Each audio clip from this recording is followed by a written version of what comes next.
Ayan, magandang gabi po mga kapotpot. Out na po ako ng 6 PM kasi nga susunduin po natin si Alex sa Makiling kasi nga bukas po ay practice ng recognition niya. Ayan, sakay na po ako ng tricycle. Tapos, dyan po ako bumababa sa may tapat po ng Yakult. Ayan, sa harap po kasi niyan yan papuntang Makiling. Ayan, makikita nyo si Makiling dyan. Yan, medyo maulap po kaya hindi masyadong makita yung kanyang bundok. Yan, pandalas na nga po ako ng baba at syempre nagmamadali tayo para hindi tayo buta ng dilim yan. Nakarating na kami ng mall. Hindi ko na nabidyohan po yung pagsundo ko sa kanya sa mismong bahay nila tatay kasi medyo madilim na po nga.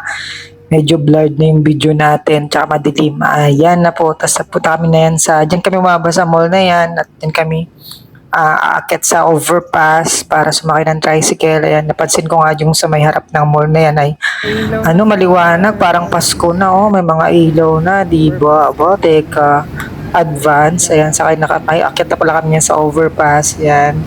Tapos, sakay kami ng tricycle. Ayan, nakarating na kami nga ng sa may amin, pero sasakay pa kami ng isa pang tricycle papunta sa bahay na po. Ayan.